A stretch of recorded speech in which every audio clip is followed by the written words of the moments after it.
Bienvenidos sean a Persistencia Retiniana, un espacio dedicado al séptimo arte. Yo soy Ricardo Rosales y estoy aquí con Celia Sutton. En este primer episodio decidimos hablar de Luis Buñuel, un director español naturalizado mexicano. ¿Qué me puedes decir de Luis Buñuel, Celia? Pues es un director muy interesante porque además toda su vida recorrió varios países y le tocó eh, acontecimientos históricos muy decisivos en su vida, ¿no? Como la Guerra Civil Española que lo hizo llegar a México, y aquí es donde se desarrolló la mayor parte de su filmografía. Exactamente. Bueno, Luis Buñuel nació en Calanda el 22 de febrero del año 1900 y pasó la mayor parte de su infancia en Zaragoza.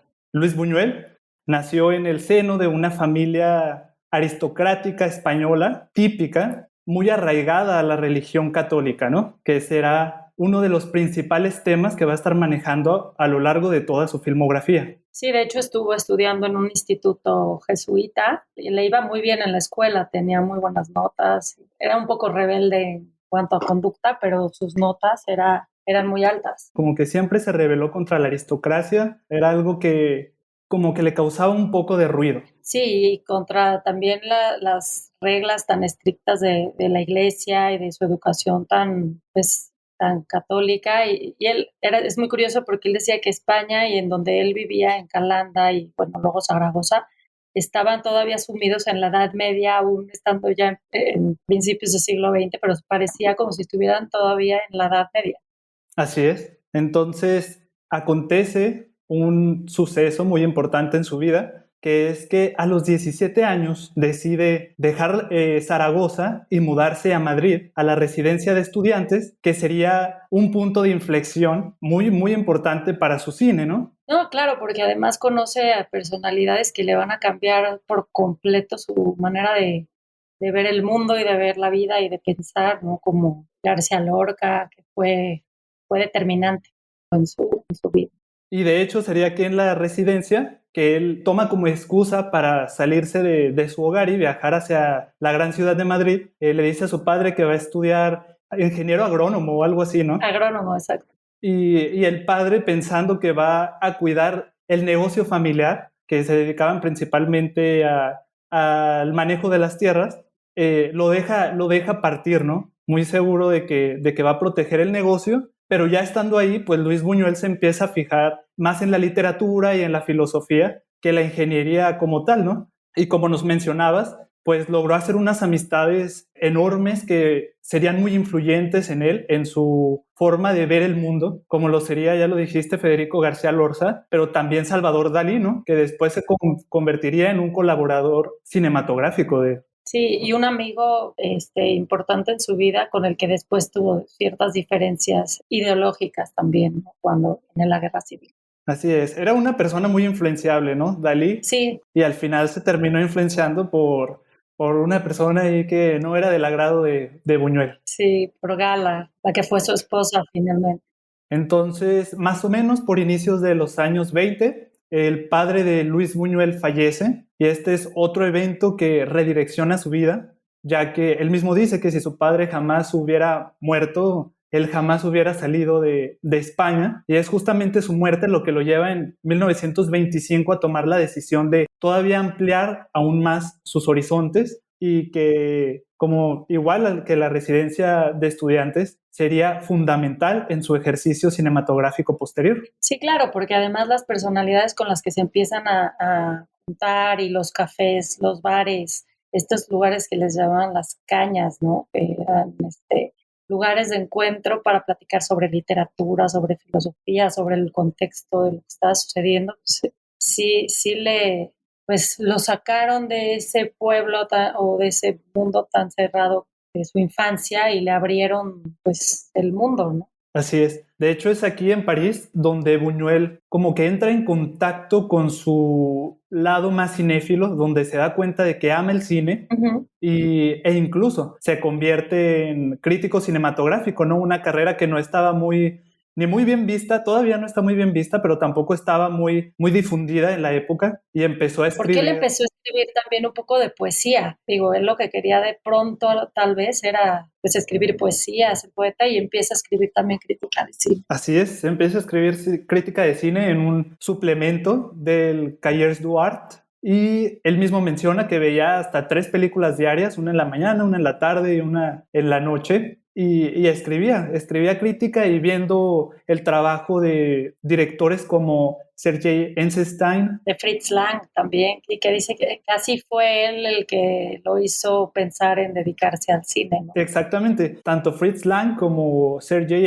Eisenstein, hasta él menciona mucho El acorazado Potemkin como una de sus películas favoritas y que lo llevaron a desear realizar cine, no nada más escribir sobre eso, sino realizar cine. Algo determinante también en París, o sea, y con toda la gente con la que se estaba reuniendo fue su entrada al movimiento surrealista, que fue también algo que lo marcó de una forma importante, porque se adhiere a la corriente surrealista y además entiende sus ideas y le gusta su forma de pensar, ¿no? Entonces se adhiere a este movimiento y su primera película la hace sobre estas bases. Me parece ser que él tenía conocimiento de ellos y a partir de ahí escribe Un perro andaluz, pero no forma parte del movimiento hasta que se estrena la película, ¿no? Hasta que se estrena la película, sí, claro. Entonces, como comentábamos, él escribe Un perro andaluz teniendo muy en cuenta el movimiento surrealista con el que él se identificaba mucho, un movimiento de carácter revolucionario, era como una forma de expresar la rebeldía en contra de la burguesía, teniendo como principal arma el escándalo. Claro.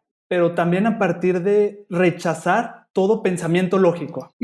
Todo pensamiento lógico porque no quería ser racional para nada lo que estaban escribiendo. De hecho, el guión lo escribe con Salvador Dalí. Entonces, una de las reglas que se ponen los dos para escribir el guión es que nada de lo que estuviera en la película podía ser explicado de forma racional, sino que cualquier pensamiento, idea o lo que se les viniera a la mente cabía en la película y no tenía que tener ninguna congruencia ni tampoco hilación con lo anterior, o sea, lo que sea cabía en ella, ¿no? Entonces, sí, exactamente. Y empieza a tomar forma a partir de 2 sueños.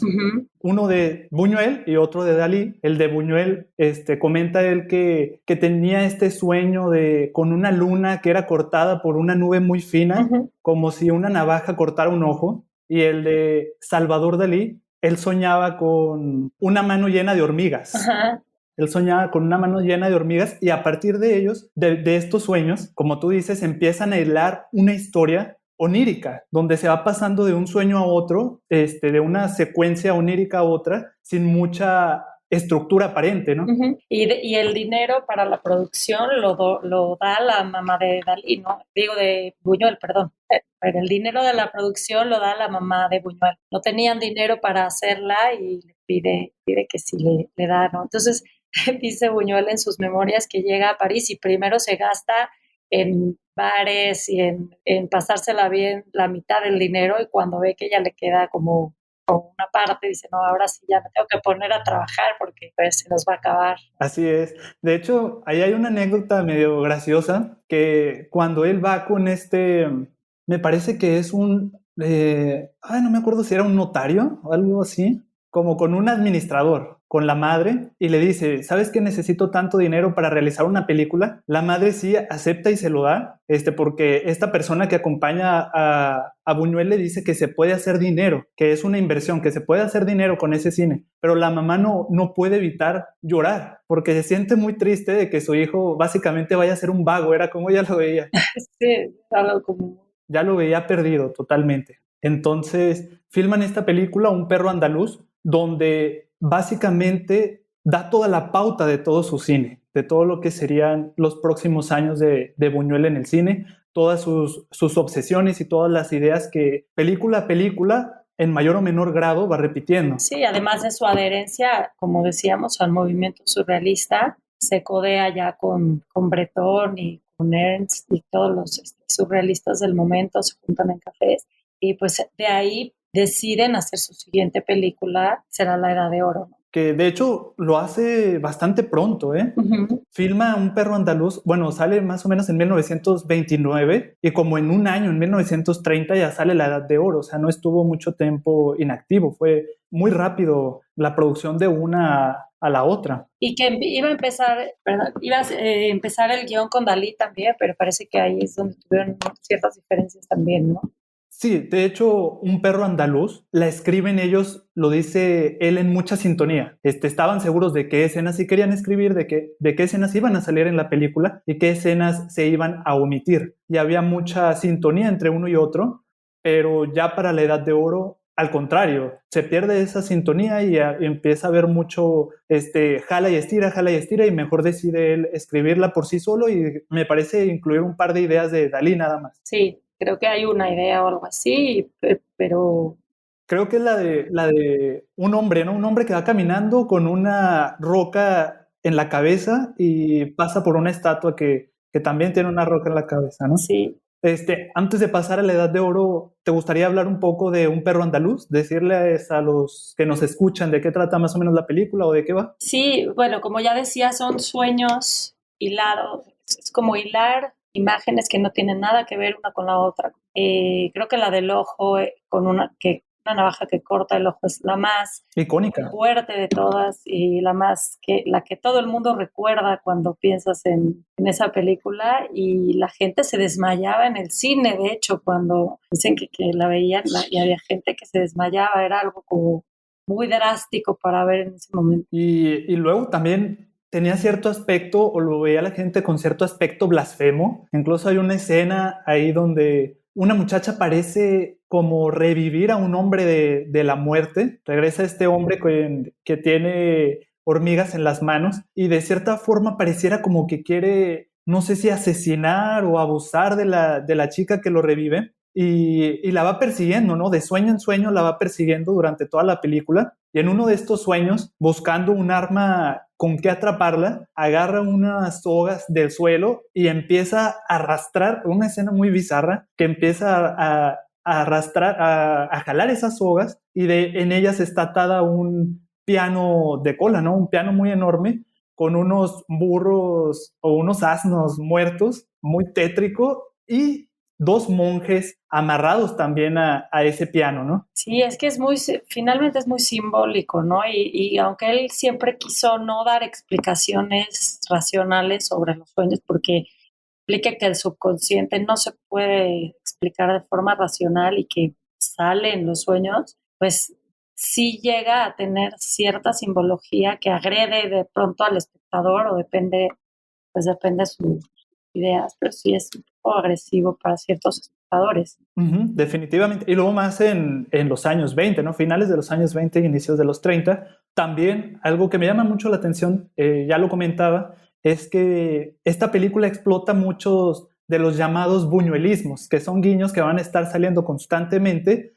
en su filmografía, como el deseo sexual interrumpido, ¿no? Este hombre persigue a la chica por todos lados y al final la chica parece enamorarse de otro hombre, ¿no? O estos desenlaces funestos que no son felices, o sea, al final esta chica y el hombre terminan aparentemente muertos, enterrados en una playa, con solo las cabezas al aire libre, pero también se pueden ver, te digo, la crítica a la burguesía, la crítica A la iglesia. a la religión, a la iglesia, así es. Sí, no, y como dices, esa repetición de escenas o repetición de deseos inconclusos que volvemos a ver en El discreto encanto de la burguesía, cuando no puede, gente que quiere comer y no puede, o en ese oscuro objeto del deseo que no puede consumar La con el relación.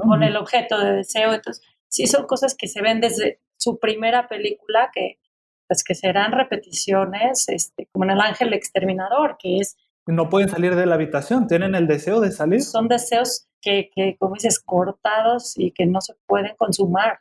Y aparte de deseos son obsesiones, ¿no? Uh-huh. El personaje solo quiere hacer eso y él siempre es muy sádico porque siempre le impide Sí. satisfacer el deseo y librarse de esa obsesión. Y ya desde muy joven se veían en él esas tendencias en algún lado en sus memorias él comenta que lo habían calificado como un director muy cruel. Y eso lo lastimó mucho, ¿no? Le dio mucha tristeza de que pensaran que era cruel, porque él para nada se consideraba cruel, pero quizá eso es lo que se refiere, ¿no? O sea, como es no permitirle a tus protagonistas que lleguen a lo que tanto han deseado, no dar ese final como tranquilizador. No hay final feliz nunca con Buñuel, pero No hay feliz, en el cine de Buñuel no hay final feliz realmente. no hay final feliz, pero tampoco hay un final que tranquiliza, no hay un final que deja al espectador con un poco de tranquilidad o de paz, no existe, ¿no? Ese nihilismo que de pronto decía él, ¿no? Que también lo catalogaban como nihilista. Sí, es que de pronto la vida no tiene sentido y él no lo busca en su cine, no busca encontrar el sentido en la vida. Y de hecho, eso es algo que siempre llama la atención del cine de Buñuel, ¿no? Que no se puede explicar, no está hecho para explicarse, pero a pesar de eso es muy polisémico. Se pueden sacar un montón de interpretaciones de cada una de sus películas. Entonces eso lo hace muy sabroso ver su cine e inevitablemente ponerse a pensar, ¿no? ¿De qué quiso decir con esto? Sí, no, como que da mucho pie a análisis, quizás psicológicos, filosóficos, pero él dice, pues pueden interpretarlo como quieran, pero yo no lo había pensado así, o sea, y es como algo que le brota de su subconsciente. Por eso es tan interesante, porque él no piensa en el sentido antes de filmar o antes de hacer una película. El sentido lo damos los que lo vemos, ¿no? Y entonces eso también te refiere, bueno, ¿tú qué estás buscando en esa película? Habla más de ti también que de él, ¿no? Sí, también. Que por más que él diga que no quería darle un sentido a sus obras, siempre dejó en las entrevistas un dejo de que tal vez era su inconsciente hablando, pero conscientemente no estaba tratando de decir nada. Exacto. Pero es que ese es así trabaja, ¿no? Así trabajaba él también, con sueños y con ideas. No buscaba darle un sentido a esas ideas, sino nada más plasmarlas en pantalla y eso es muy padre. Y probablemente esta, que es su primera película, Un perro andaluz, sea una de las más indescifrables, ¿no? Que es la más ambigua probablemente, junto con otras dos que son increíblemente ambiguas y casi parecieran ser secuencias deliberadas, ¿no? Que no lo son. Entonces nos comentabas que en 1930 realiza su segundo filme, que fue La Edad de Oro, la cual justamente unos miembros de la aristocracia francesa, o no sé si lo recuerdo, ellos son los que deciden producirle el film a Buñuel, ¿no? Y dejarle carta abierta para hacer absolutamente lo que quieran. Sí, sí, ellos le dan el dinero, le dan el espacio para que pueda escribir tranquilo. Como decíamos, empieza escribiendo con Dalí, pero luego se separan por algunas diferencias y entonces la escribe él solo. Y es una película que, si no estoy bien, corrígeme, pero creo que fue prohibida en Francia, ¿no? Fue, así es. No se permitió, digo, después de que la presentaron, causó muchísimo malestar y fue prohibida. Hay que decirse que Un perro andaluz, de hecho, fue un éxito en Francia y de cierta forma se esperaba que La Edad de Oro fuese también un éxito, pero creo que duró una semana tal vez en cartelera y la quitaron lo más rápido que se pudo y fue prohibida. Y entonces tuvo que ser vista, de hecho, en pequeños salones en pequeños grupos, y si no se permitía verla comercialmente, ¿no? Así es. De hecho, incluso cuando se la estrena, la primera función que se da en la casa de estos aristócratas que pagaron la película, Buñuel en sus memorias menciona que todos van muy felices, todos los invitados saludándose unos a otros antes de que inicie la función, y cuando termina todos están mudos y se van sin ni siquiera decir adiós y muy molestos y aturdidos, ¿no? De lo que viene. Sí, sí, fue algo como que no les gustó en ese momento, o no se entendió también. Sí, también no se entendió hoy, aparte de que tenía cierta simbología un poco subversiva, o sea, bastante subversiva, ¿no? La película, él ha descrito como un amor loco, dos amantes que por más que intentan estar juntos, simplemente, ahorita como lo decíamos, su obsesión es estar juntos, consumar su amor, pero por una u otra cosa, simplemente no se puede, ¿no? Ahora, lo interesante de la película es que vamos persiguiendo a estos amantes a ver si logran juntarse a través de varias líneas temporales, y pasan desde de la fundación de Roma hasta lo que parece ser un tiempo actual, o al menos actual para la época, en los años 30. Por esa película tuvo oportunidad, digo, después de esta película tuvo la oportunidad de irse a Hollywood porque lo invitan a que aprenda la técnica cuando ven que tiene como esas ideas y como que es muy capaz, pero lo que sienten es que le falta como la técnica. Entonces es invitado a Hollywood en 1930, después de la película, a que esté un tiempo allá, 6 meses pagados, para que vaya con carta abierta y libertad total de ir a conocer otros estudios, conocer a los directores, ir a ver cómo se filma, para que aprendiera la técnica americana, ¿no? Que de hecho parece que aprovecha más otras cosas que el estudio, ¿no?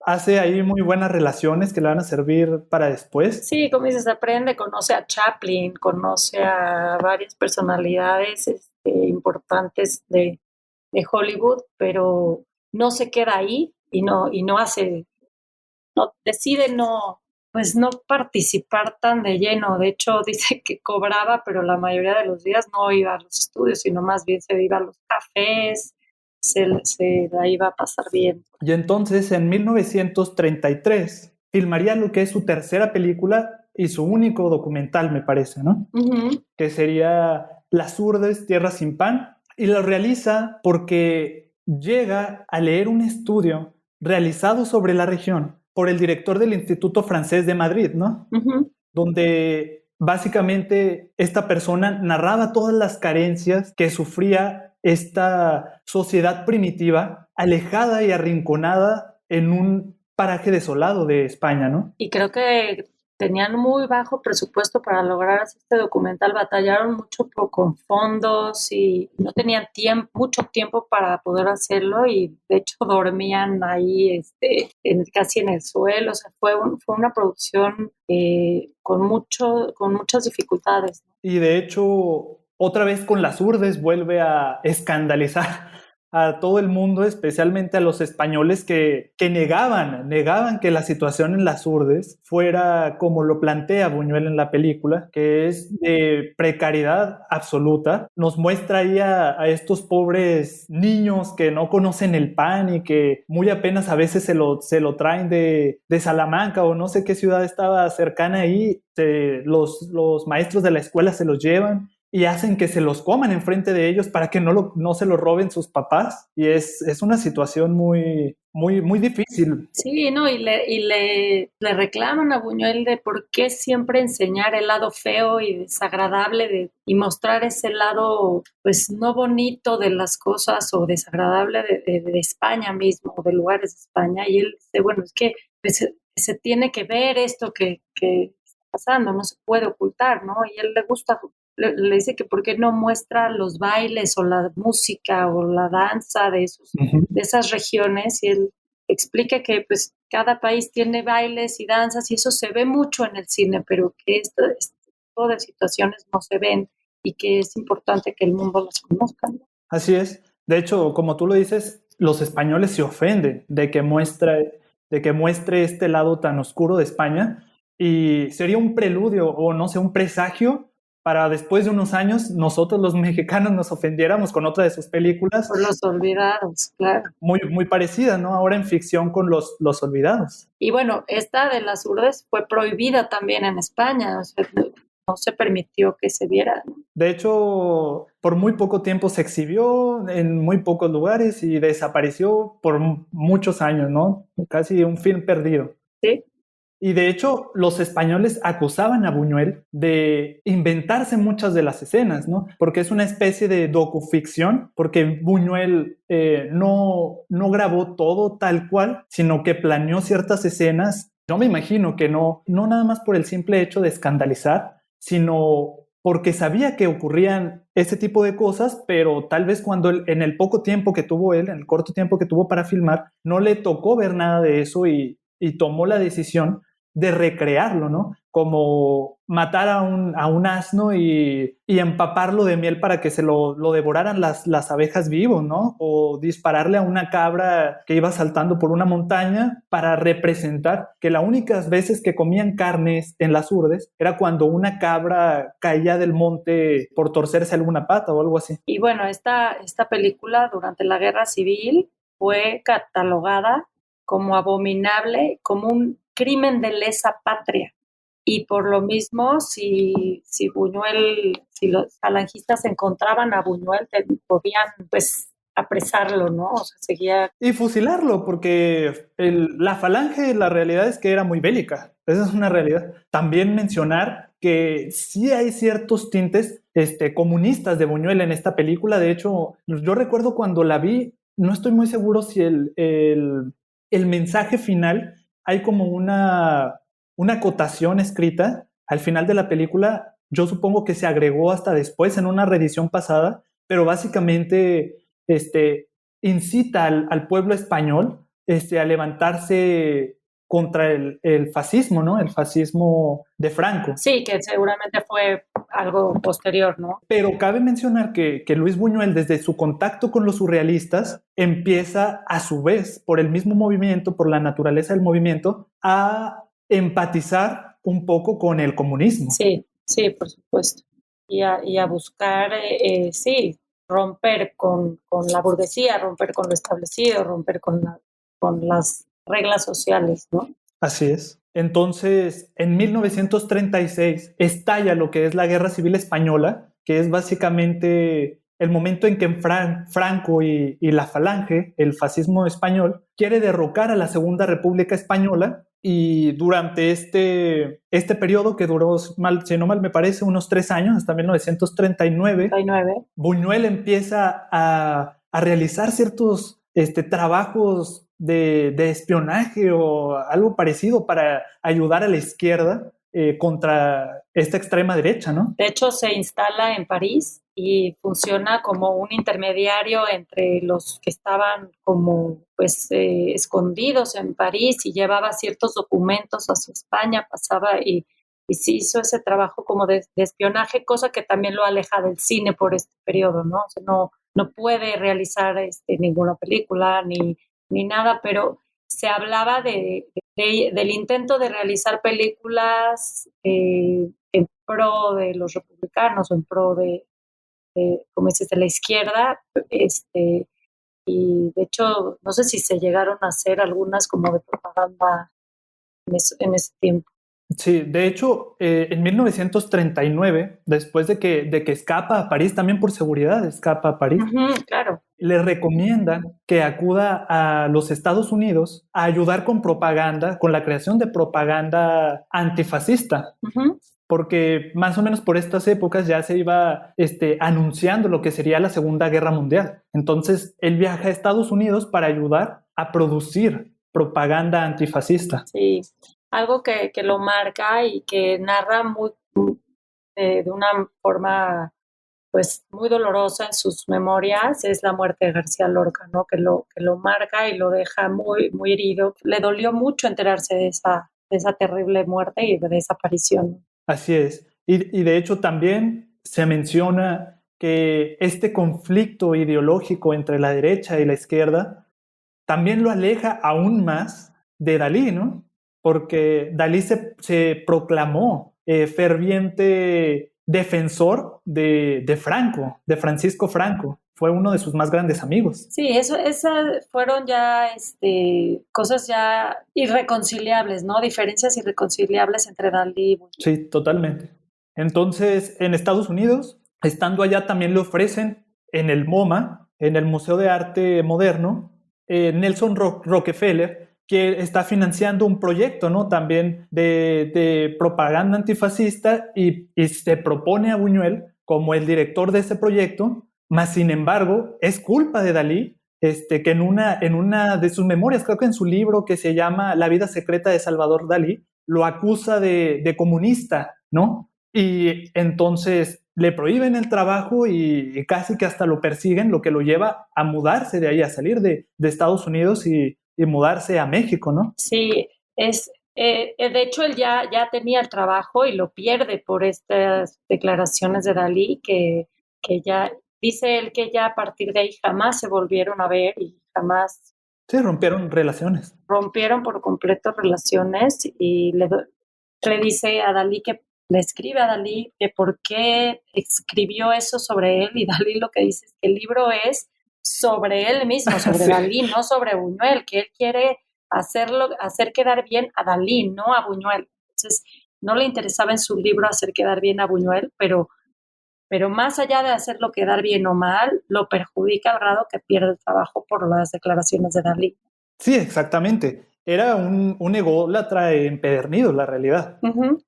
Ahora, Buñuel creía mucho en el azar, ¿no? Habla mucho de que el azar, incluso más que la predeterminación religiosa o todas esas ideas de predeterminación, sí, pues del destino y predestinación, él creía mucho en el azar. Entonces, podemos ver que en su vida muchas veces las cosas que le suceden son incluso por azar y esa situación de perder el trabajo por Dalí lo lleva a México, que fue pues su patria elegida después de todo, ¿no? También el azar se vería reflejado en toda su filmografía. Totalmente. Y de hecho, digo, en Estados Unidos estaba, como dices, como director del museo, pero ya no estaba haciendo películas. Cuando llega a México se le da, tiene la oportunidad de regresar al cine y de empezar una larga carrera filmográfica, un país que amó muchísimo y en el que vivió varias décadas. Así es. De hecho, me parece que realizó 32 películas, de las cuales 20, el grueso, está en México.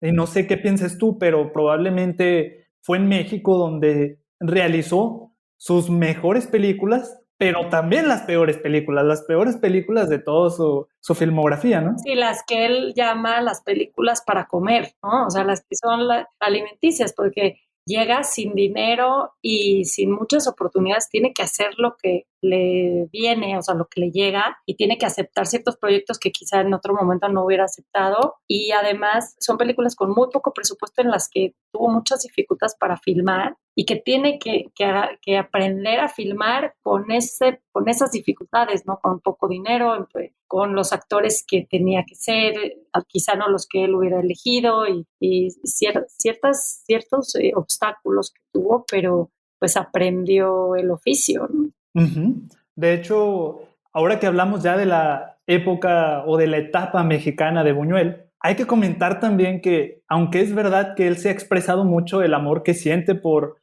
México como país, y así lo expresa en su libro, en su libro Mi último suspiro, en su autobiografía. Es muy bueno ese. Recomendable el libro. Y con mucho humor cuenta todas sus memorias. Y en estas memorias, justamente él habla de lo mucho que quería el país, pero realmente se sabe que hizo muchos corajes aquí en México, ¿no? Por lo que tú decías, estaba harto de los presupuestos que eran muy precarios, creía que los actores mexicanos eran pésimos, que no le gustaba para nada cómo actuaban, también las locaciones le parecía que, como siempre le gustaba retratar a la burguesía, le parecía que pudieran ser más ostentosas las locaciones y que se tenía que conformar, ni modo, con lo que había. Y eso le sucede con El Ángel Exterminador, porque su idea era filmarla quizá en París o en Londres y se tuvo que conformar con hacerla en México y no, digo, la casa es bastante, digo, es muy ostentosa, pero no lo que él quisiera. Dice que batalló mucho para conseguir incluso servilletas de tela bordadas y cosas así. No encontraba pues los elementos muy lujosos que él quería mostrar en la película y los actores sí se tuvo que conformar con los que tenían, no con los que él quisiera. Lo que pasaba mucho también en México en las filmaciones es que los actores muchas veces eran la familia del productor o el elegido por el productor, que pues él no lo hubiera elegido, pero tenía que ponerlo en el cast porque el productor se lo exigía, entonces se tenía que adaptar a las formas de filmación mexicanas, ¿no? Entonces, eso le costó mucho trabajo. De hecho, ahora que comentas el caso del ángel exterminador, casi que la tuvo más o menos que rehacer en París después, en Francia, con El discreto encanto de la burguesía, ¿no? Más o menos nace de esa espinita que le quedó. Entonces, aquí en México, como ya lo comentamos, su cine se dividió en dos vertientes, ¿no? El cine más personal y el cine comercial que tenía que hacer para sobrevivir. Vemos que su primera película que realiza en México aquí es Gran Casino. Sí, con Jorge Negrete y Libertad Lamarque, Argentina. Y era un cine musical que para nada estaba él acostumbrado a hacer. Entonces, y que le chocaba, de hecho, meter música. A veces lo obligaban a meter música en sus películas. A él no le gustaba eso. sí, y era como cine que, como decíamos, no estaba acostumbrado a hacer cine para las figuras protagónicas, sino él lo que hacía en su cine era más bien sus ideas, su guión propio, y en función de esas ideas hacía sus películas, no en función de los actores. Eso fue otro cambio que tuvo que adaptarse. Y después grabó o filmó El Gran Calavera con Fernando Soler, que también fue un éxito que se veía porque Fernando Soler era de uno de los actores principales de la época de oro del cine mexicano, y de hecho fue tan famosa y digamos que trascendió que hasta se hizo un remake, ¿no? Alasraqui filmó Nosotros los Nobles después, que seguía por ahí más o menos la misma narrativa. Y bueno, después del Gran Calavera llegamos a la película que por un lado llamó la atención del mundo entero, ¿no? Una atención internacional, pero por otro, pues le costó que en México, el rechazo en México, ¿no? También por lo cruda y pues, lo realista de su factura, ¿no? Que es Los Olvidados. Definitivamente. De hecho, me parece a mí que al hablar de la carrera de Buñuel, si bien trabajó con muchos productores, siempre hubo 3 productores que fue con los que produjo sus obras más personales y las mejores, la realidad, que son Exacto. aquí en México Oscar Danziger y Gustavo Alatriste. Y allá en Francia, cuando regresa, posteriormente, Silverman. Serge Silverman. Son los 3 productores como que clave en la carrera de Buñuel. Entonces, Danziger se da cuenta de que con sus 2 películas pasadas, Buñuel ha sido un éxito rotundo, y dice, bueno, hay que soltarle un poquito la cadena a ver qué hace él, ¿no? Sí, darle un poco de libertad creativa, ¿no? O sea, un poco y que se pudiera expresar él. Sí, así es, porque cabe recalcar que en su cine comercial, pues él no tenía casi palabra, él nada más dirigía las películas, rara vez tenía cierto control, como conforme fue avanzando los años, le permitieron un poco más de control y cada película comercial tiene un poco más de Buñuel, pero aquí en Los Olvidados es netamente Buñuel, es todo Buñuel, que se limita un poco, he de decirlo, como que conocía a su audiencia, a la audiencia mexicana de cierta forma, porque la película se aleja totalmente del surrealismo que venía manejando, ¿no? En películas como Un perro andaluz y La Edad de Oro. Y es un poco más realista. Es verdad que tiene... Tiene una secuencia de un sueño.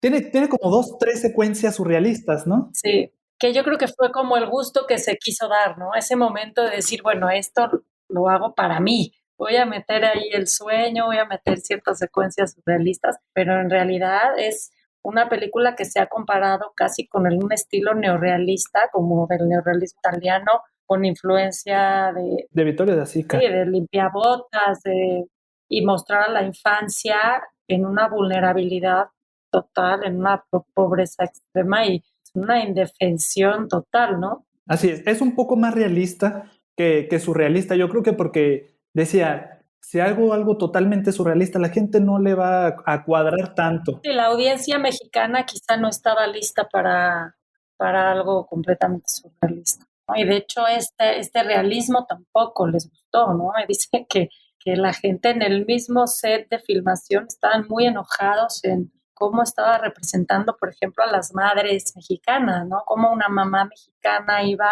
a ser así con sus hijos. O sea, iba a dejar a su hijo sin comer, decían. ¿Cómo va a dejarlo sin comer? Sí, eso no existe, eso no pasa. Entonces, sí causó mucho enojo. Danziger fue el que se le ocurrió la idea de hacer una película parecida a Las Urdes sobre este anillo que circundaba al entonces Distrito Federal, este anillo de pobreza, ¿no?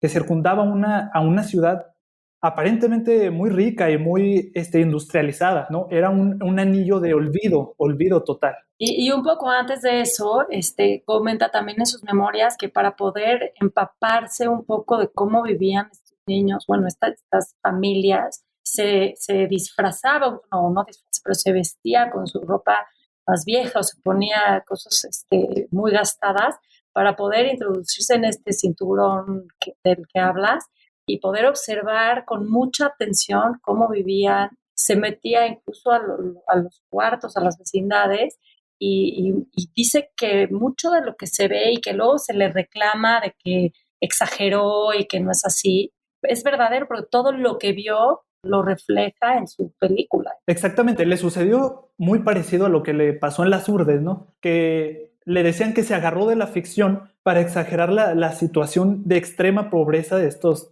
personas, cuando realmente, al igual que en Las Urdes, él dice que lo único que hizo sí fue agarrar la ficción nada más para reproducir lo que él había visto, lo que él había leído en la nota roja sobre todo. Muchas de las ideas de la película las sacó de las notas rojas del periódico, ¿no? Incluso el final. Y de su observación, porque se metía como de incógnita en estas zonas a observar y observar. Todo lo que veía lo anotaba y lo iba guardando como ideas.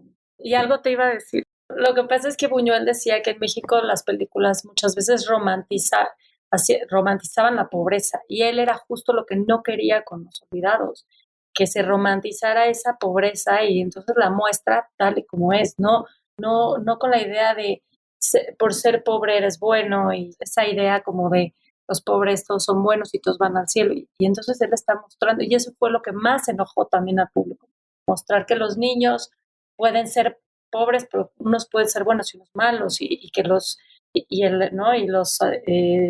el sacerdote puede ser bueno o malo, o sea, como que esa parte de humana, de mostrar a los humanos con sus partes buenas y malas, lo que mucho enojaba al público, ¿no? Y en Los Olvidados se nota muy claramente. Así es. De hecho, como que el cine de la época de oro tenía cierto componente de manipulación de la audiencia, ¿no? Porque todos los personajes eran personajes sumidos en la precariedad, que eran, a pesar de ello y de todas las desgracias que vivían, porque todas las películas solían ser melodramáticas, siempre tenían un final feliz, sin importar qué. Y ahí tenemos el ejemplo de toda la saga de Pepe el Toro. A él bien se le podría morir el hijo quemado en su taller de carpintería, pero al final la película terminaba con un toque feliz y de esperanza. Y eran estas personas de escasos recursos, eran gente que cantaba todo el tiempo, con mucha unidad y un sentido muy arraigado de la familia, y de cierta forma trataban de formar a sus audiencias, ¿no? De hacerlos conformarse o de otra forma, porque se sabe que el cine, así como está muy influenciado por la sociedad, también causa cierta influencia en la misma, ¿no? Por supuesto. Hay una simbiosis entre ellos. Entonces, yo no sé, porque no viví en la época, pero no sé si había gente que se sentía culpable tal vez de no sentirse contentos en la miseria, ¿sabes cómo? Ajá. Y Luis Buñuel vino con Los Olvidados a retratar la realidad, simplemente, a retratar la realidad y, como tú dices, separarla del romance, de ese falso romance, porque realmente la vida no es así. Y por eso sorprendió tanto a la audiencia, porque entonces se vieron reflejados en la película, o se reflejó una realidad que no se quería ver, pero y que al verla en la película y rompiendo todos los esquemas a los que estaban acostumbrados, de pronto la ven y dicen, es que no, nosotros no somos así, las madres todas queremos a nuestros hijos, o los hijos todos queremos a nuestras madres, o sea, y todos los pobres somos honrados, y todos los pobres, y es eso. Entonces ese es el choque que provocó esta película, y por eso causó tanto enojo. Y cuando ganó premios internacionales y todo, se hizo una tregua con Buñuel y se permitió volverla a exhibir, pero de momento fue muy rechazada. Así es, porque justamente rompe todos los paradigmas que plantea la época de oro del cine mexicano. El arraigo a la familia siempre está ahí. Y Buñuel nos presenta a esta madre que corre a su hijo de la casa y le dice, ya no vuelvas, ya no te quiero volver a ver aquí porque eres un vago, ¿no? Lo corre, lo deja sin comer, lo manda sin cenar.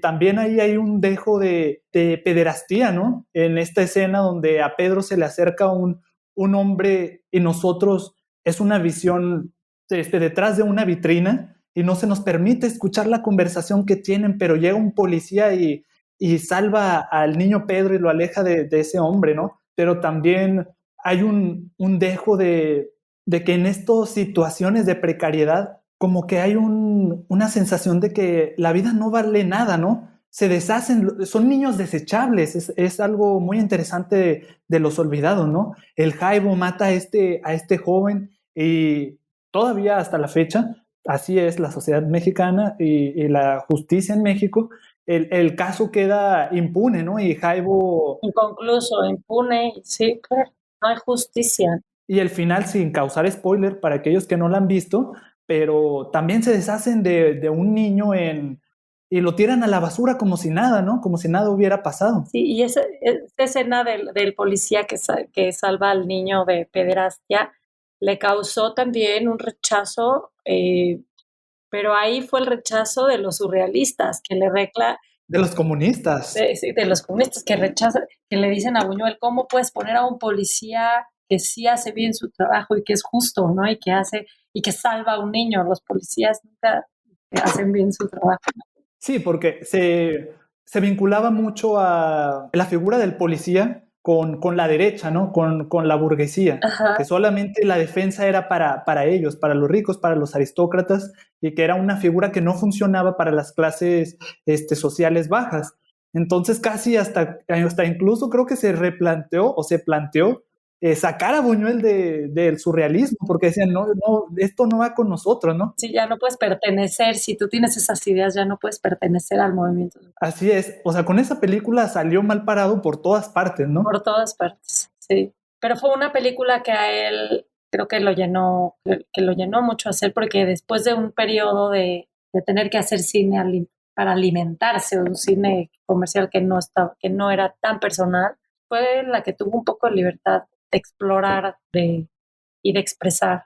También otro tópico muy interesante que desmitificó en el papel de la madre fue el sentirse deseada, ¿no? Deseada por el amigo de su hijo e incluso se deja ahí como abierto a que haya sucedido se haya logrado una relación entre ellos. Con la diferencia de edad y que es sí, que es completamente imposible mostrar en el cine de esa época tampoco, ¿no?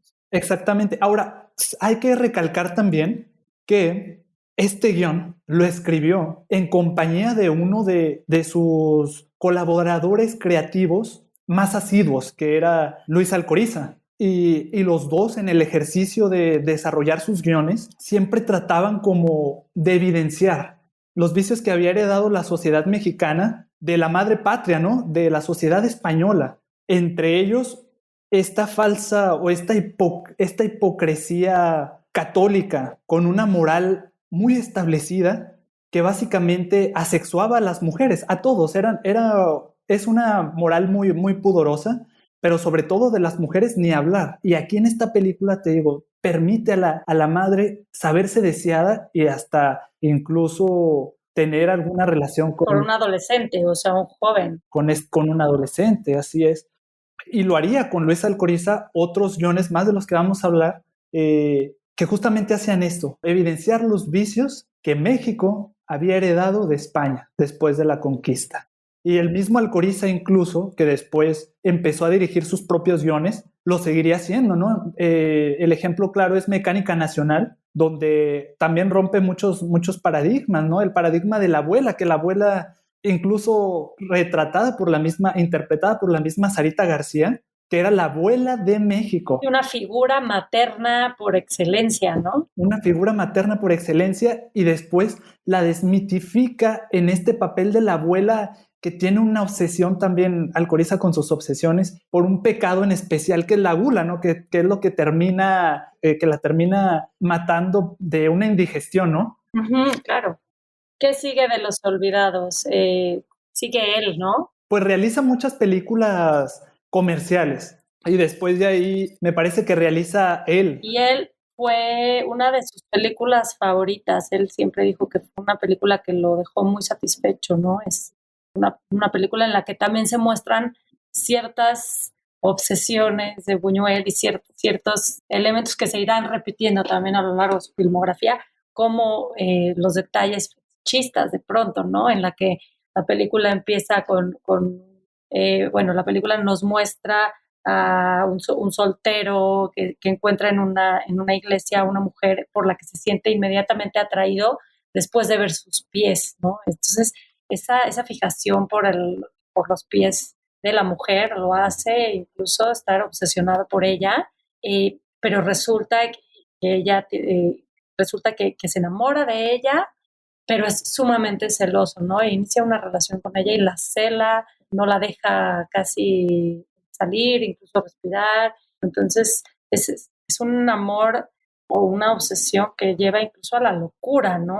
Sí, a la locura, totalmente. Como los celos patológicos, ¿no? Enfermizos, ¿no? De poseer a la mujer y no dejarla ni respirar. Así es. De hecho, ahora que lo mencionas, eso de los pies es otro aspecto muy buñueliano. ¿Ah? Como lo comentas, aquí en él se enamora de esta mujer, primero por sus pies, la identifica como su alma gemela. La atracción viene como de ver los pies, ¿no? Así es. Y hace todo lo posible para conquistarla, ¿no? Se le presenta en todos lados, la está cortejando. Cuando ella se entrega a él, lo inunda una paranoia, ¿no? Siempre cree que lo está engañando, empieza a tener, como comentas, celos enfermizos, e incluso hay una escena muy interesante donde hasta fantasea en coserle el sexo, ¿no? Sí. Como si eso fuera a parar con esta obsesión que tiene de que ella lo va a abandonar y que ella no puede ser de nadie más que de él, ¿no? Así es.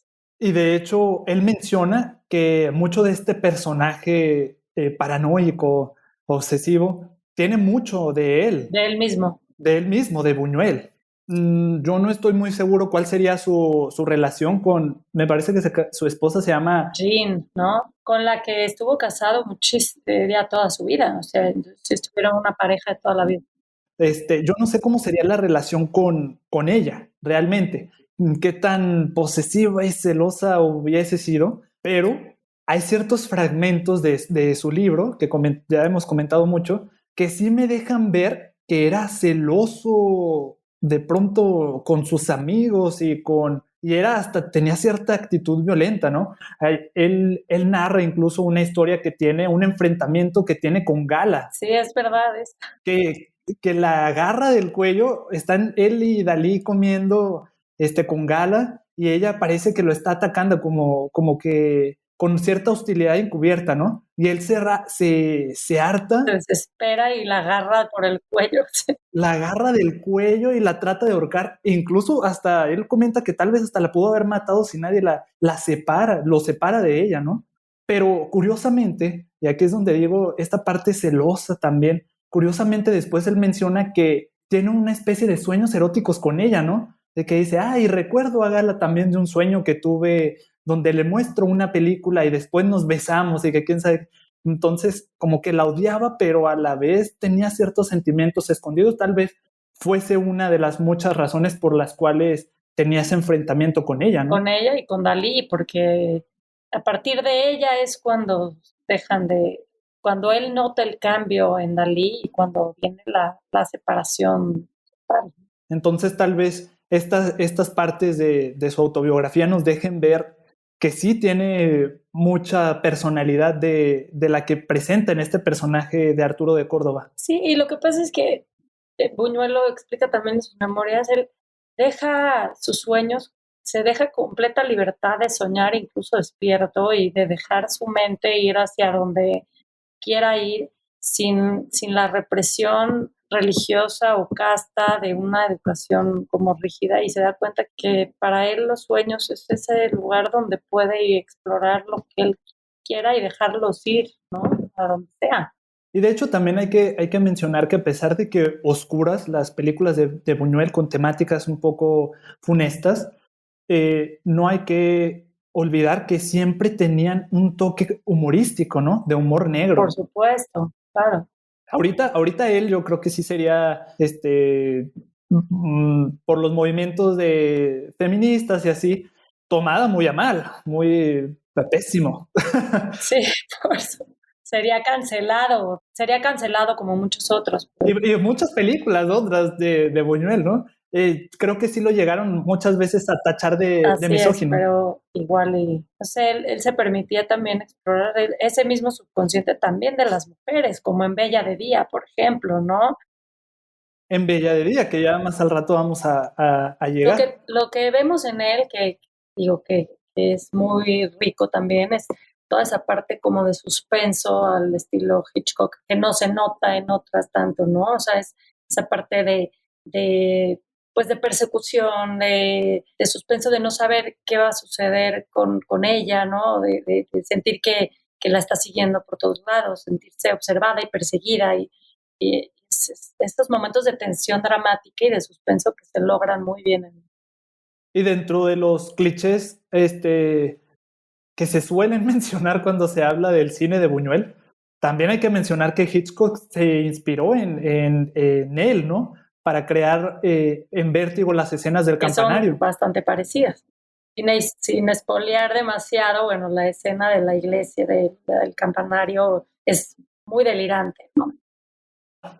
Bueno, después de él, de esta película, hubo un tiempo en que estaba viviendo entre México y Francia, ¿no? Regresó a Francia a realizar cine. Y a España también se le dio la oportunidad de regresar Sí, a dice España. que fue algo muy emotivo para él poder volver a España, a los lugares y a recorrer los lugares de su infancia y que lloraba en las calles, digo, fue a cafés, a bares y había momentos en que se llenaban sus ojos de lágrimas al pasar por los lugares donde creció, ¿no? Y que le gustaba él mucho más que conocer lugares nuevos, regresar a lugares donde pudiera recordar ciertos momentos Y felices. ahí es donde le ofrecen filmar una película en España, que es Viridiana, Que de hecho antes filma esa en Nazarín. México, ¿no? En el 58 filma Nazarín en México. Así es, y lo menciono porque de hecho Viridiana, que es un guión original, Nazarín me parece que está basado en una De obra Galdós, de... ¿no? En una novela de Pérez Galdós. Y Viridiana, que es un guión original, toma mucho de Nazarín, bebe mucho de Nazarín, pero ahora en su versión femenina, ¿no? No sé si te gustaría hablar un poco de Nazarín Bueno, en antes. Nazarín lo que dice Buñuel es que al final él decide cambiarlo, o sea, es una adaptación que él hace, pero es una adaptación con un poco de libertad porque al final lo cambia. También hace la fotografía con Figueroa nuevamente, con el que colaboró en muchas otras. Y decía Buñuel en sus memorias, comenta que cuando Gabriel Figueroa le presentaba los encuadres muy bellos, porque encuadraba de una forma increíble y las nubes. Y aparte tenía ya como un estilo muy particular de él, donde siempre había nubes, Muy distintivo, ¿no? muy distintivo, donde muy de casi de pintura, era muy perfeccionista en su forma de colocar las luces, las sombras, siempre había nubes en sus fondos y paisajes Y era hermosos, una ¿no? fotografía muy dramática, o sea, entonces... Y artificial, que era algo que no le gustaba para nada a Buñuel. Y entonces Buñuel decía que él le volteaba la cámara hacia el otro lado, a un lado donde se viera como un poco menos artificial y menos dramático y más natural. Pero bueno, es una de sus muchas colaboraciones con él. Y bueno, pues cambia el final y mete un sueño en el final. Entonces también nuevamente Buñuel introduce estas secuencias oníricas y estas secuencias en las que el sueño forma parte y viene a interrumpir lo lineal del guión, ¿no? Así es, que para aquellos que no la han visto, Nazarín se trata de un padre, ¿no? Las peripecias de un padre que lo van alejando de su creencia religiosa, ¿no? Un poco. De hecho, creo que de hecho, el principal diferencia entre la novela de Benito Pérez Galdós y de la película de Luis Buñuel es que Benito Pérez Galdós trata como de acercar a la santidad a Nazarín, ¿no? Conforme va avanzando la novela. Y Luis Buñuel, como se comenta, hace todo lo contrario, lo va bajando. Él ya es un hombre cristiano entregado totalmente a su religión, pero conforme se va encontrando a diversos conflictos, se va cuestionando más y más su religión y va cada vez descendiendo un poco más al mundo terrenal, ¿no? Y lo convierte en un personaje buñueliano por completo, de esos de que no logran llegar a buen puerto ninguna de sus ideas y ninguna de sus... Sí, en este caso la obsesión es comulgar con las ideas cristianas religiosas, pero simplemente no lo logra. Cada paso que va dando en la vida va haciendo que se cuestione cada vez más y más si lo que él siempre ha conocido es o no es funcional, utilitario. Así es. Y ganó en Cannes el premio internacional, gran premio internacional, que se había creado especialmente para esta ocasión porque no existía con anterioridad. Y además un premio de la Oficina Católica, o sea, sí fue muy bien recibida esta película. Ya en 1960, 2 años después de Nazarín, es cuando regresa a España y estaba muy feliz de estar ahí cuando se le presenta la oportunidad de filmar en España Viridiana. Viridiana, así es. Y aquí juega un papel importante también en Nazarín Gustavo Alatriste, que comentábamos, uno de los 3 productores más importantes, ¿no? de este director, y fue justamente gracias a él que Viridiana la pudimos ver todos, ¿no? Porque también fue muy escandalizante en la época del fascismo de Franco. Sí, y los premios, digo, creo que vuelve a ganar en Cannes y estaba registrada como película española, pero como fue prohibida en España, tuvo que ser registrada como película mexicana, ¿no?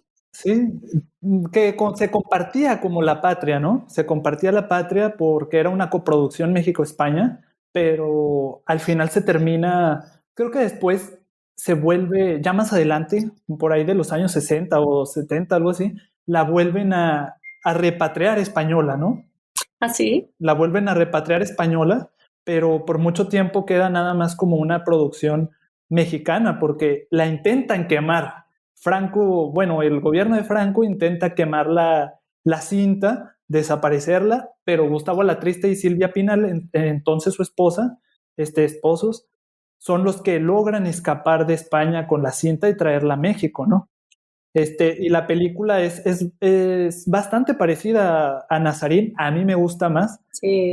La disfruto mucho más. Sí, es muy disfrutable. Es una película muy disfrutable, ¿no? Es una monja que tiene que salir del convento, tiene que ir a cuidar a un tío viuda, pero hay otra vez un deseo prohibido nuevamente, una obsesión del tío por ella. Son imágenes y son secuencias que incluso Buñuel había ideado mucho antes de tener en la cabeza a Viridiana, ¿no? Esas que había soñado con esas mismas secuencias en las que de pronto esta mujer vestida de novia es sedada para que el tío pueda abusar de ella incluso, ¿no? Y no, que ya tenía él incluso en la mente escenas así o secuencias así. Creo que nace esta escena tan icónica del vestido y de la sedación, nace de que él hizo en su juventud un comentario de que quería sedar a la reina de España y poseerla, ¿no? Así es. Y lo simboliza o lo representa en esta película de Viridiana con el tío que está muy obsesionado con ella sobrina. porque tiene cierto parecido con su esposa, con su esposa muerta, ¿no? Con su esposa fallecida. Así es. Y le dice, ponte el vestido de mi esposa, y una vez que se pone el vestido de la esposa, le da de beber un té con alguna droga que la duerme e intenta poseerla. Realmente creo que nunca se sabe para el espectador porque se corta la escena y el tío o no me acuerdo si sí sigue. El tío muere, ¿no? Sí, pero Viridiana cree que sí hubo Un abuso. un abuso del parte del tío y lo abandona, ¿no? Y el tío, viendo a Viridiana tan afectada, le dice que realmente no sucedió nada, ¿no? Que se retracta en el último segundo, pero aún así Viridiana no lo perdona y el tío termina suicidándose, ¿no?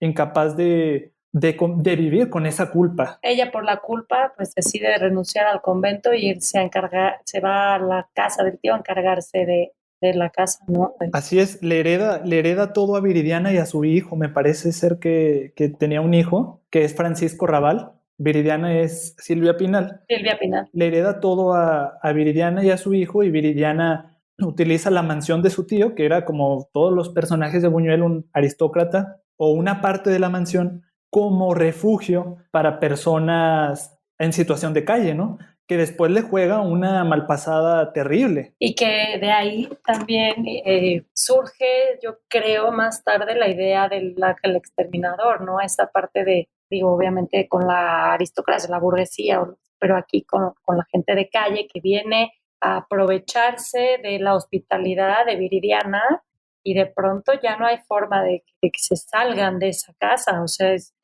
como aprovecharse de esa hospitalidad. Sí, pues de cierta forma siento que el comentario es que arraigarse tanto a las ideas de la religión, en este caso la caridad cristiana, te puede tarde o temprano explotar en la cabeza, en el rostro, ¿no? Así es. Porque ella los invita y ellas ahora sí que les da la mano y ellos se agarran el pie. Así es. Y hay esta escena que también muy sacrílega, incluso el Vaticano la prohibió y pedían la cabeza de Buñuel, donde representa la última cena. Sí es. Con estos vagabundos, ¿no? Que se aprovechan de que no hay nadie en casa y se meten a la mansión y empiezan a hacer su verbena, ¿no? Así es. Y sobre esta película, es una de las anécdotas que cuenta en el libro es que de los que recibían la caridad había uno que sí estaba en realidad en situación de calle. Sí, el leproso. El leproso. Y a él le pagaban menos que a los demás, cuenta en su libro, y que Buñuel estaba enojadísimo. O sea, si está haciendo el mismo trabajo, le tienen que pagar igual. Y entonces, digo, pelea con la producción para que el sueldo del leproso sea igual al de los demás. También la ropa que utilizan todos los... interpretan a los vagabundos. A los vagabundos es ropa que consiguieron en la calle de gente de situación de calle, y no dicen que no la lavan, que lo único es que la desinfectan, pero la tienen que usar así sucia para que ellos sintieran en la ropa esa miseria. Que de hecho también la película, como varias de Buñuel, es un aspecto muy buñueliano de su narrativa, es que toca el tema del incesto, ¿no? Entre el tío y la sobrina, que también se toca otro de los temas muy buñuelianos, que es el anciano o el viejo con la joven. Es un tema que repite y repite constantemente en su narrativa, pero también el parentesco familiar y el deseo sexual del tío con la sobrina, y posteriormente del primo, ¿no? Con la sobrina. De hecho, otra anécdota muy buena es que la película Buñuel la quería terminar con Viridiana entrando al cuarto del primo y el primo cerrando la puerta, ¿no?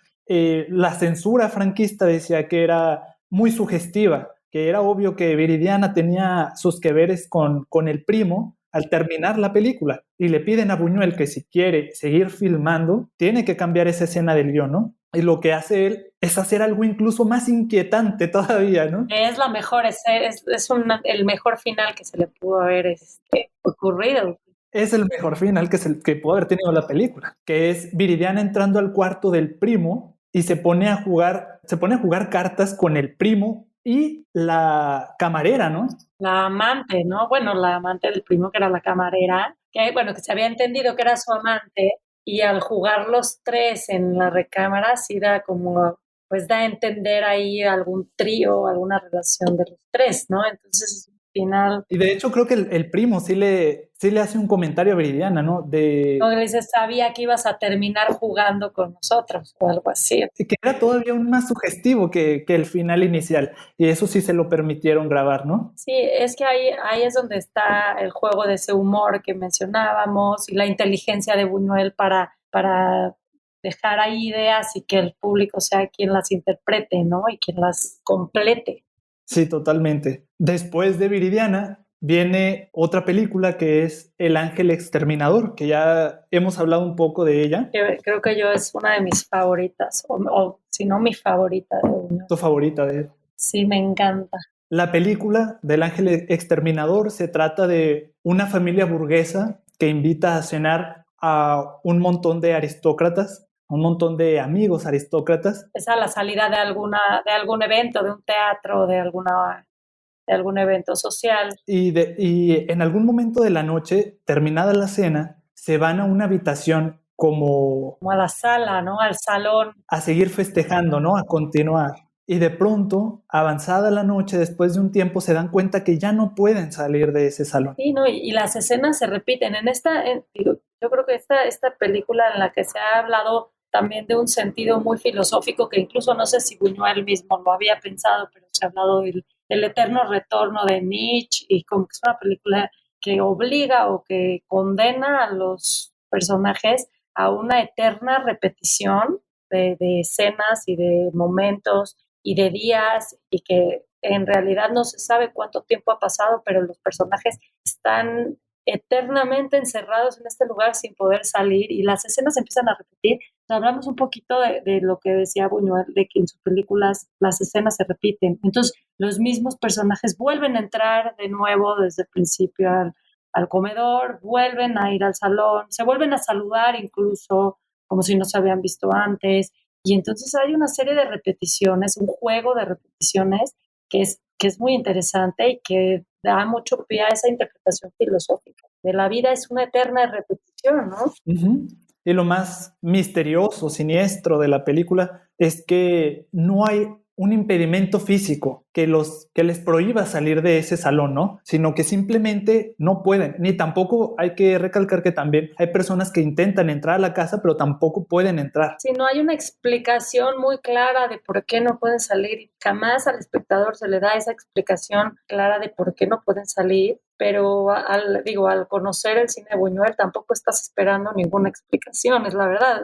Tú fluyes con la película y no necesitas esta explicación, das por hecho que hay algo que no puede salir, y lo entiendes, ¿no? Lo aceptas. Sí, totalmente. Y usa Buñuel este encierro colectivo, por así decirlo, para dejar ver que la burguesía, en una situación como esta, o sea, florece, sale A flote. a la luz su instinto natural del hombre, ¿no? Que generalmente no se suelen asociar con los burgueses, que es la violencia, incluso hay canibalismo de pronto. Sí, los instintos más animales y primitivos del hombre salen porque están encerrados y porque no tienen... Ya no hay noción del tiempo, ya no hay noción de la modestia, ni de nada de eso. Se empieza a acabar el agua, o empiezan a ver que no van a tener comida, agua, entonces empiezan como dices, a salir a flote sus peores bajezas o instintos más primitivos por la necesidad, ¿no? O por el mismo encierro.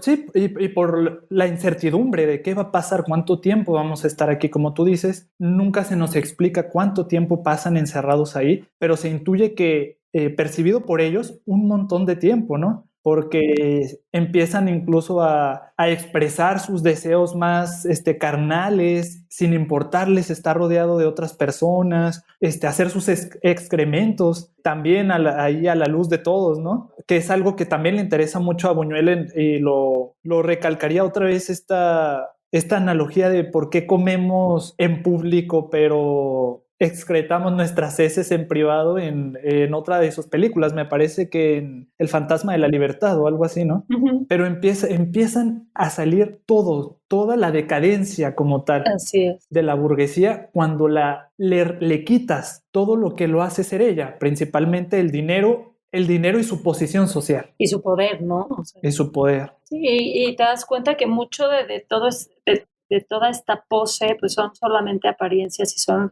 es como un acto muy falso, pero cuando lo sacas de ese contexto, pues sale lo más animal, ¿no? Así es. Y de hecho la película termina exactamente igual como empieza, ¿no? Es una película circular como muchas de tantas de Buñuel, donde ya no se puede salir de esa pesadilla, ya no se puede salir, e incluso incrementa la gravedad del asunto, ¿no? Al principio se quedan encerrados en una habitación unas 20 personas, pero cuando logran salir van y festejan o van y dan gracias a una iglesia, todos los afectados, y en esa iglesia resulta que se quedan encerrados, pero ahora 200. Sí es. Y termina, es una visión muy irónica y hasta cierto punto cómica, ¿no? También. Es ese humor negro de Buñuel que decíamos y esa crueldad también con sus personajes. Y digo, quizá no la llamaríamos crueldad y a él le molestó mucho ese adjetivo, pero bueno, sí, no tuvo piedad por ninguno de sus personajes. No les deja ese final feliz que en muchas películas se da muy fácil, ¿no? Ahora realiza también una película, es un mediometraje muy interesante, no sé si lo hayas visto, que se llama Simón del Desierto, con Claudio Brook. Ese en México, esa es otra de las películas que ella hizo en México al regresar de España. Y la última que realiza con A la Triste. Esta película se trata de un hombre, una zeta, ¿no? Está basado en el personaje de San Simeón el Estilita, que es una anacoreta del siglo IV, que estuvo más de 40 años en lo alto de una columna en un desierto de Siria, una zeta. Así es. Y este hombre, Simón, es una persona que quiere conectar con Dios. Y lo hace a través de aislarse de la sociedad, de todo lo terrenal, subiéndose a una columna muy, muy, muy alta que lo ayude a conectar con Dios y a mantenerse lejos de lo terrenal. Sí, y entonces ahí viene otra vez otra serie de ensoñaciones, de alucinaciones por la falta de comida, porque además uno de sus metas es alejarse de lo terrenal al no comer, al hacer sus necesidades ahí mismo en la columna. Que tampoco, creo que él dijo que ni hacía, bueno, porque no comía, entonces sí, es eso, pero... Ajá, sí. Y resistirse a la tentación de que la misma gente le lleva comida, le sube bolsas de comida, pero, y que además lo quieren tentar, como las tentaciones incluso de la naturaleza, con comida, con una mujer, con diferentes tentaciones, ¿no? Sí, de hecho, sus principales tentaciones vienen orquestadas por el diablo, interpretado por Silvia Pinal, que se le aparece constantemente en forma de esta mujer sensual, ¿no? Esta niña, ¿no? En algún momento sale ella muy aniñada, ¿no? Volviendo otra vez a ese deseo por niñas, por las mujeres muy jóvenes. Y lo intenta tentar una y otra vez, incluso aparece disfrazada de Cristo diciéndole que ya por fin ha alcanzado su divinidad, que por favor baje de esa columna, ¿no? Una también forma muy cómica de representar a Cristo, ¿no? Porque es Silvia Pinal nada más con una barbita o algo así. Sí. Y sí, Buñuel tenía pensadas muchas otras secuencias en la nieve y con muchas cosas que se subían mucho al presupuesto, pero por falta de presupuesto tuvieron que incluso recortar el metraje, no pudieron hacerlo largo.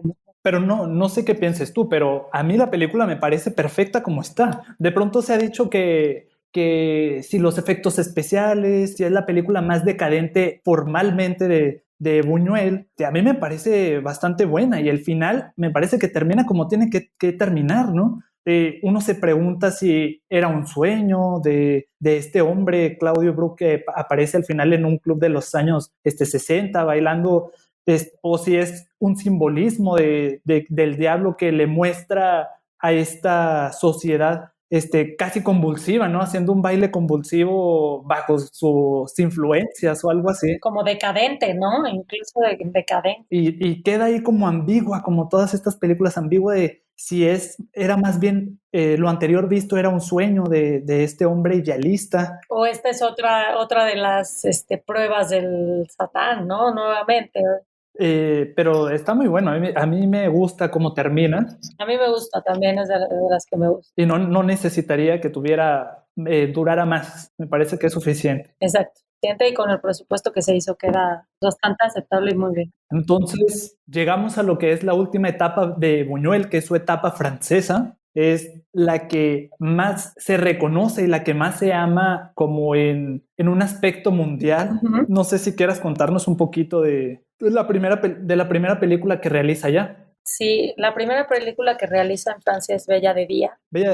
Había realizado otras dos, ¿no? Diario de una camarera y La muerte en el jardín, pero cuando regresa así con todo y su regreso triunfal como tal a Francia, es como comentas con Bella de Día. ¿Nos puedes decir más o menos de qué va la película? Pues aquí lo que explora Buñuel, y está hablando de estos deseos o de estos objetos, de eso, aquí es la mujer la que explora sus obsesiones y sus deseos, y es una mujer que está casada, tiene su esposo, pero de día trabaja como prostituta en una casa de citas, y esa es parte de su pues de ciertas perversiones sexuales que tiene ella, como de masoquismo y ciertas tendencias o perversiones. Sí, aquí en esta película creo que es la primera colaboración de Buñuel con Catherine Deneuve y que Ujú. se extendería en un par de películas más. Interpreta a una mujer que está cansada de su vida. Otra vez, volvemos a lo mismo, a su vida de aristocracia, ¿no? De burguesa, ¿no? Así es, está casada con un hombre que cualquiera pudiera decir que es un hombre perfecto, ¿no? Ujú. Que la trata, él intenta realizar con ella el acto sexual, pero ella le pide por favor que la espere, que no siente el deseo, que por favor la espere y él la entiende completamente y le da su espacio. Más sin embargo, ella, por azares del destino también, se entera que una amiga suya, aristócrata, está justamente trabajando como prostituta y a eso ella le llama la atención, ¿no? Porque a nosotros se nos permite ver un par de las fantasías que ella tiene, ¿no? Ella se imagina a su esposo, pero se imagina a su esposo humillándola, ¿no? Dándola a otros hombres. En esa escena inicial de la película que a mí me pareció, cuando la vi por primera vez, me pareció muy agresiva. Dije, ¿a dónde va a ir esta película? Y después se nos muestra que es un sueño y cree o está convencida de que en este lugar prostituyendo se puede encontrar lo que está buscando, ¿no? Y a pesar de que al principio como que le da miedo, intenta, pero ya estando ahí con la madrota que la va a estar ofreciendo de cierta forma, le da miedo iniciar, pero se convence a sí misma y realmente en ese lugar encuentra lo que estaba buscando, ¿no? Que después se mete en otros conflictos pero se encuentra a sí misma. Y un poco lo que hace Buñuel, que es muy, muy particular de él, es que no juzga jamás a sus personajes, y eso es muy interesante porque Exactamente. no lo está juzgando desde un punto de vista moral, jamás hay una moralina de esta mujer que está casada, cómo puede hacerle esto a su marido, sino está encontrando como esa naturaleza del deseo o esa fantasía que pues cualquier ser humano tiene y no lo quiere ni juzgar, ni denunciar, ni como señalar, sino es con esa naturalidad de su cine de mostrar al ser humano desnudo como es, ¿no? Sin esas moralinas, ni juzgarlos desde ese lugar de superioridad moral, ¿no? Pues eso es muy interesante de su cine y eso es como otro hilo conductor de toda su filmografía, ¿no? El no juzgar jamás. Sí, y es algo a mí que también me llamó mucho la atención en Bella de Día, que sí, efectivamente, como comentas, no la juzga, en ningún momento la juzga. Cuando yo la vi, dije, la va a castigar, al final la va a castigar, porque Sí. para aquellos que no la han visto, ella en esta casa de citas, por así decirlo, hace una relación con un hombre que es un criminal, ¿no? Y que la reclama como suya y que cuando se da cuenta de que ella ya no quiere seguir asistiendo a ese lugar, que quiere romper relaciones con él y regresar con su esposo, él la busca y pues le complica, por así decirlo, la vida sin decir más, ¿no? Y hay una escena donde un compañero de trabajo, un amigo de su esposo, la amenaza porque se la encuentra en esta casa de citas y la amenaza con decirle al esposo que la tragedia que sufrieron es porque ella tuvo la culpa, porque ella trabajaba se prostituía durante el día, ¿no? En esa escena, él le dice a Catherine Deneuve, creo que se llamaba Severino, algo así, ¿no? Severín. Ajá. Le dice, ¿sabes qué? Voy a decirle a tu esposo lo que estuviste haciendo. ¿Quieres acompañarme? ¿Quieres presenciar esa conversación? Y ella le dice que no, ¿no? No entra al salón con este hombre y a nosotros nunca se nos muestra esa conversación tampoco. Entonces, junto con ella, no sabemos si esa conversación fue real o no fue real. Y de cierta forma yo pensaba al final, la va a castigar, la va a hacer cuidar a su marido. sin saber si sabe la realidad o no. Exacto. Pero no, todo lo contrario. Ella asume que esa conversación se llevó a cabo y al contrario, la libera para seguir disfrutando de sus fantasías, porque de hecho cuando sucede esta tragedia, ella le dice a su esposo que ya no, o se dice a sí misma, creo, que ya no ha estado fantaseando desde que sufrió la tragedia, ¿no? Y cuando la delata este hombre, o ella cree que la delata, se libera y nuevamente la película termina con ella. Otra vez Fantástica. este círculo de Buñuel, esta narrativa circular, termina con ella nuevamente fantaseando, ¿no? Así es. Ahora, yo no sé tú qué opines, porque esta película sale en los años 60, a mediados finales de los años 60,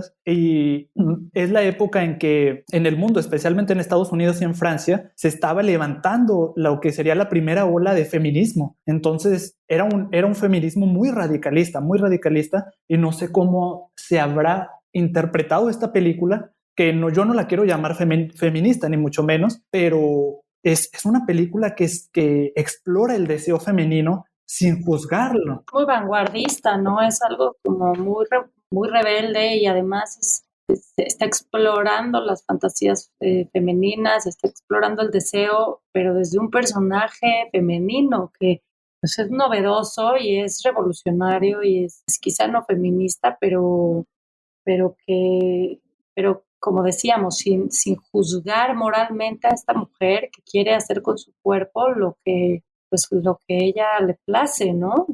Además, en Francia empieza su colaboración con Carrier, con Jean-Claude Carrier, que es muy importante porque con él hizo varias películas, ¿no? Con él hizo, me parece, 6 de sus últimos guiones. Es un guionista con el que se entendió perfectamente y con el que trabajó muy bien, ¿no? Así es. Creo que con Bella de Día empieza su colaboración en producción con Serge Silverman, con el señor Silverman. Así es. Y a su vez inicia también su colaboración con Jean-Claude Carrier. Y también hace esta trinidad, así como en la producción, en el guión, ¿no? Uh-huh. Primero con Salvador Dalí y luego con Luis Alcoriza y ahora con Jean-Claude. Así es. Donde harían un equipo perfecto. Las últimas películas de Buñuel son muy buenas. Y hay que recalcar que, como te comentaba, regresa otra vez a estructuras narrativas poco convencionales y una imaginería muy surrealista. Uh-huh. Como lo vemos en La Vía Láctea, que son de las últimas, Tristana, que sí es una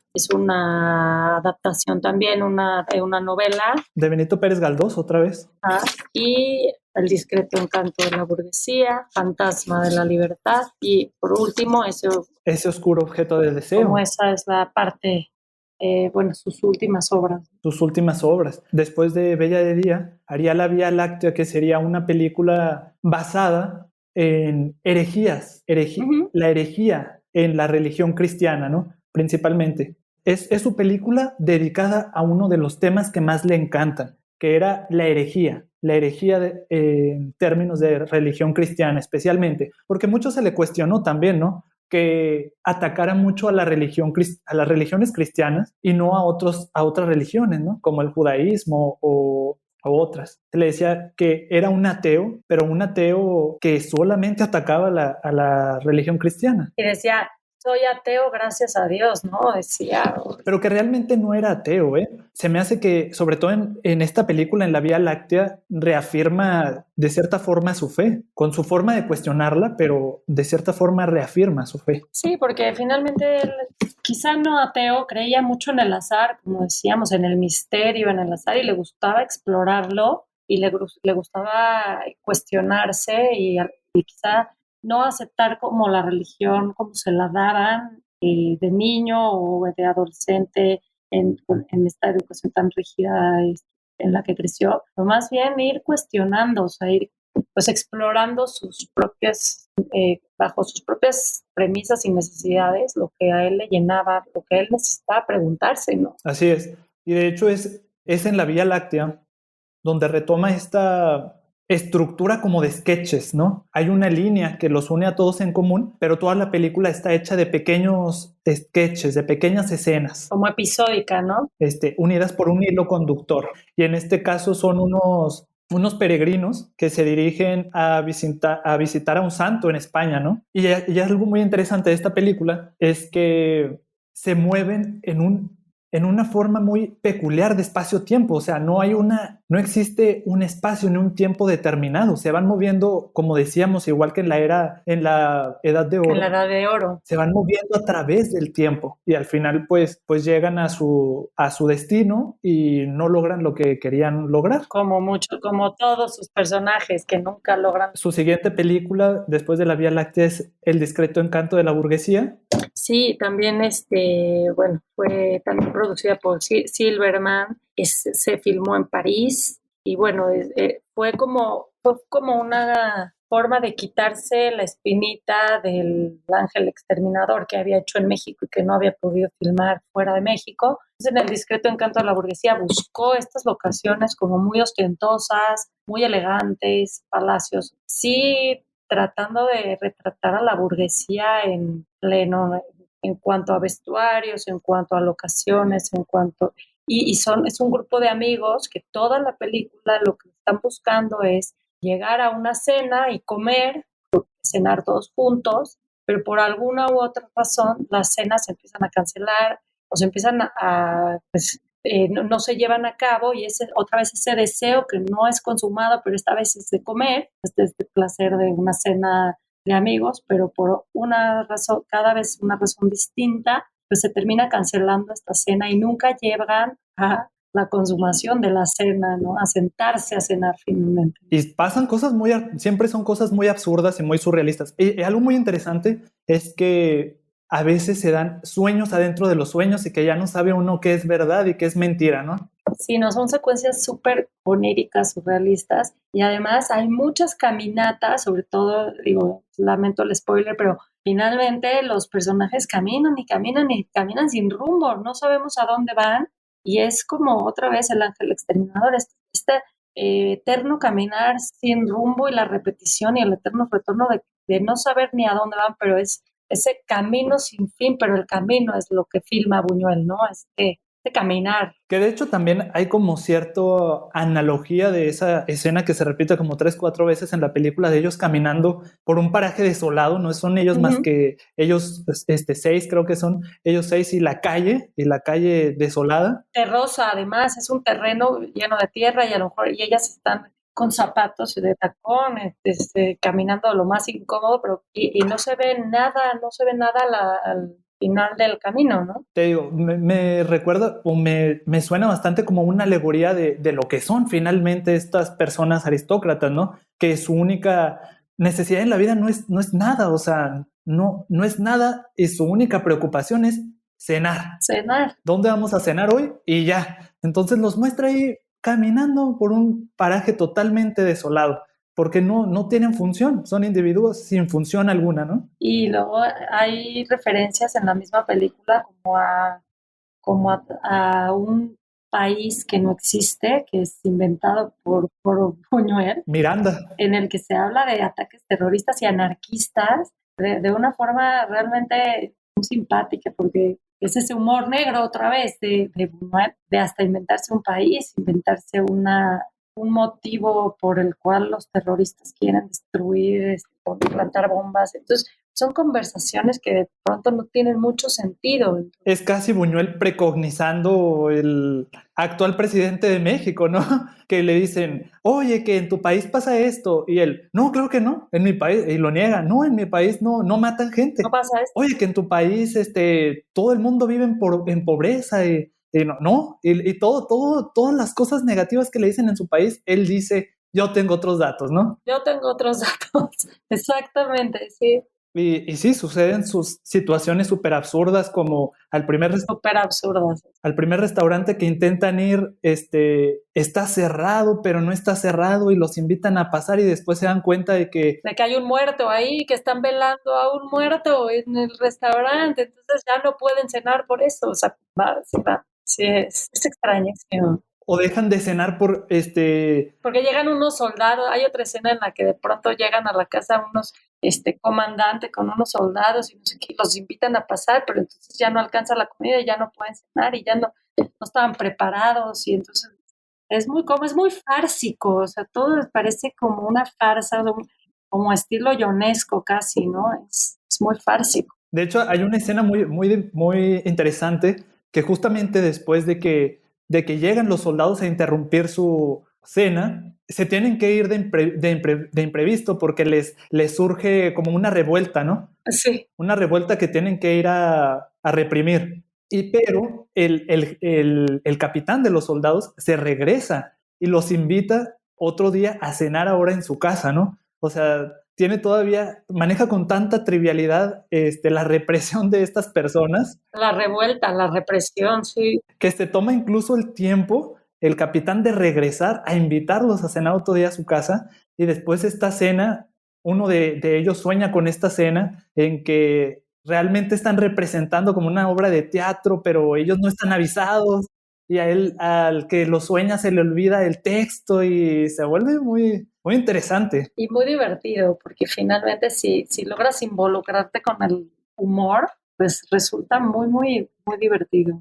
Y de hecho, me parece que es la primera película con la que gana, o la única, no lo sé, con la que gana el Oscar a mejor película de habla extranjera, ¿no? De lengua extranjera. Así es. La siguiente película que le sigue es El El fantasma de la fantasma de la libertad. libertad. Esta sí es completamente puros sketch. No existe como tal un hilo conductor. De pronto, como que el final de un sketch, ese personaje, por azar del destino, se conecta con el del siguiente y así, ¿no? Y otra vez, cada personaje con su propia obsesión, y las escenas cada vez más y más absurdas y completamente oníricas. Y para finalizar, bueno, tiene su última película, es Ese oscuro objeto del deseo, que bueno, es una película muy curiosa porque el protagónico, el papel protagónico está representado por dos actrices distintas que interpretan el mismo papel, que fue la forma de poder terminar la película, y que incluso hay gente que no se da cuenta, pero son bastante parecidas, pero incluso decía Buñuel que hay gente que puede ver la película y no darse cuenta que fueron dos mujeres diferentes. Que a mí ese es uno de los comentarios que me parece más surrealistas del director, porque a mí me parece que es obvio que todo el mundo se va a dar cuenta, pero a él le gustaba fingir que había gente que nunca se iba a dar cuenta de que son diferentes. Pero fíjate que la película, justamente para ser la última de Buñuel, sorprende que regrese a una narrativa lineal. O sea, de pronto sí está contada por el protagonista en un tren que nos va contando a través de flashback su relación con otra persona, pero aún así es una historia lineal, es una historia, se podría decir. Sí, es una narrativa más cronológica y clara de lo que nos tenía acostumbrados al final con las últimas. Y hasta se podría decir que convencional. Exacto. Sin embargo, rompe esta convencionalidad con lo que tú dices, hacer a dos actrices diferentes interpretar un mismo papel. Y eso, o sea, te mete totalmente en lo onírico, más bien. Sí, no, y te saca de lo convencional y hace nuevamente que te preguntes qué me quiere decir Buñuel con esto. O sea, qué onda el subconsciente de Buñuel, qué onda todo el lado psicológico, ¿no? Y esta parte de la dualidad, ¿no? Del desdoblamiento de esta mujer en dos, de todo lo filosófico que también se puede extraer de esto, estas interpretaciones también filosóficas. Esta película se trata de un hombre viejo. Otra vez la temática inicial es un hombre viejo que se relaciona con una mujer joven, ¿no? Que la conoce y queda obsesivamente prendado de ella. Está enamorado. Nuevamente, como otra vez la obsesión que vimos en él también. Es que todo su cine está lleno de obsesiones. De obsesiones. Y el deseo es esta mujer. Esta joven mujer que juega con el hombre, ¿no? Es sádica. Esta mujer es sádica porque sabe que él la desea y ella lo castiga por desearlo. De pronto como que también le coquetea, le hace creer que es el amor de su vida, pero el hombre, cuanto más la desea, ella menos se entrega a él, más se aleja, ¿sabes cómo? Y hay ahí un juego de masoquismo y sadismo muy interesante. Sí, de provocación y de tentación que él no puede resistir, pero ella sabe el poder que ejerce sobre él y se aprovecha de ese poder, ¿no? O sea, se aprovecha del poder que tiene sobre él. Y siempre intenta llevarlo al límite, ¿no? Llevarlo al límite, y cuando él como que tiene esta fuerza de seguir adelante y dejarla a ella a un lado, ella regresa y otra vez lo vuelve a provocar.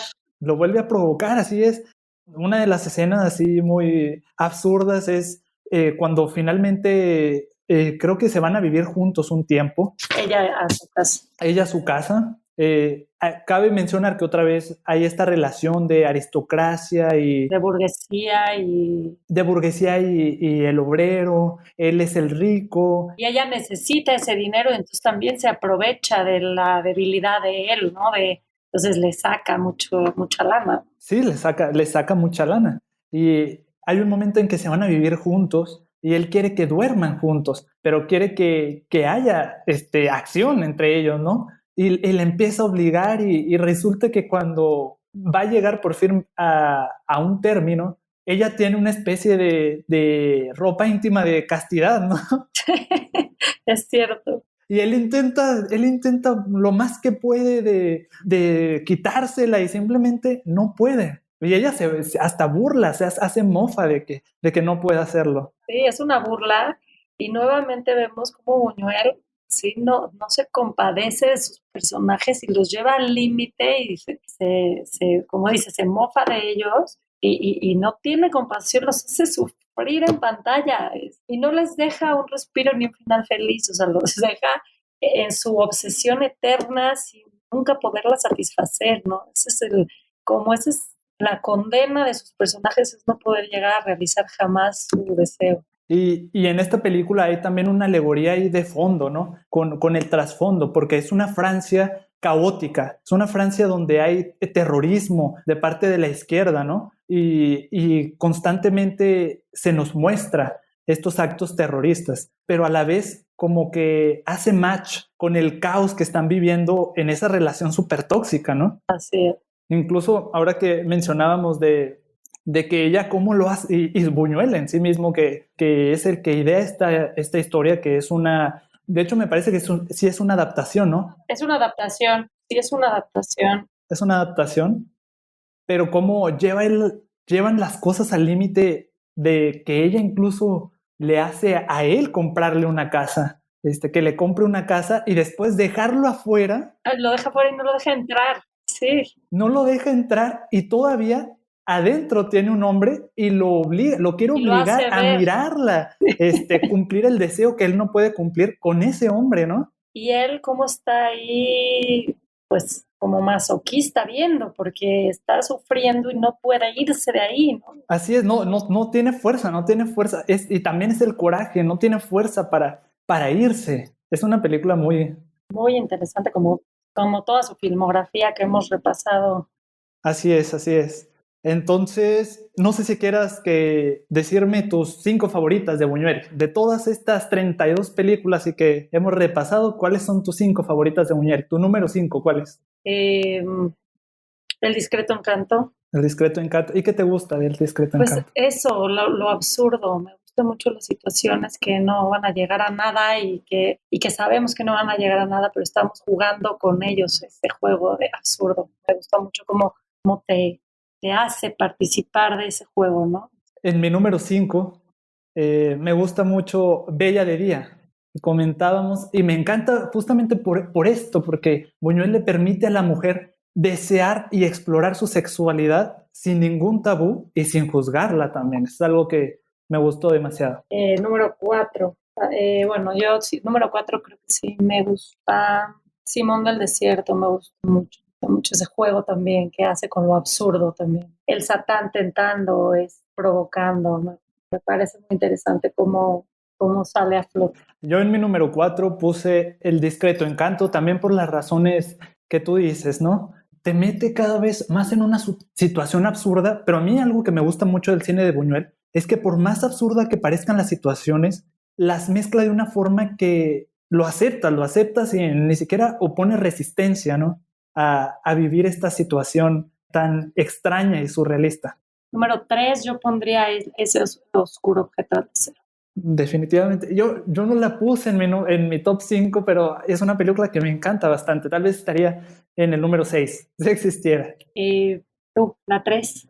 Mi 3 es Él con Arturo de Córdoba. Me parece magistral la forma en que retrata a este hombre paranoico. Y como dices tú, en todas sus películas hay conflicto, pero en esta película tiene esta toque de suspenso, ¿no? y que siempre te mantiene al filo de cuál va a ser el destino de estas dos personas, qué va a pasar con la mujer, o sea, cómo va a terminar la historia, va a terminar mal refiriéndome a un asesinato o va a terminar bien, bien, entre comillas, con mínimo una separación y los dos vivos, ¿no? Sí, así es. Bueno, yo hice una trampa, pero puse él en el número 2, que también es favoritas, empatada con Los Olvidados, creo, porque creo que es un parteaguas en su cine y de ahí viene todo lo demás. Y aparte es la película de cine de oro mexicano, es la película. Siento yo, no sé tú qué sientas. Quien le guste el cine mexicano, a fuerzas, Claro. tiene que ver Los Olvidados. Yo también la puse en mi número 2.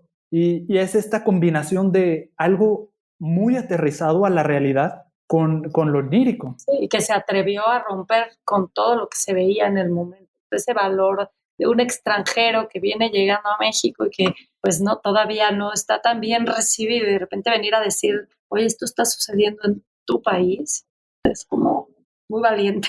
Se sabe en la historia del cine que esos cineastas extranjeros son muy buenos como para objetivamente diseccionar una sociedad de un país ajeno, ¿no? Y tenemos el caso de muchos cineastas como Wim Wenders, por ejemplo, que era un cineasta nómada que anduvo por aquí por allá y creó una de las mejores obras americanas, que es París, Texas, donde fielmente describe a una sociedad del sur de los Estados Unidos, ¿no? Totalmente. O, por ejemplo, Krzysztof Kiełowski, por ejemplo, que, Se fue a Francia y que en Francia hizo películas donde disecaba bastante bien a la sociedad francesa, y pues Luis Alcoriza y también Luis Buñuel no son la excepción, porque como que hay una distancia, ¿no?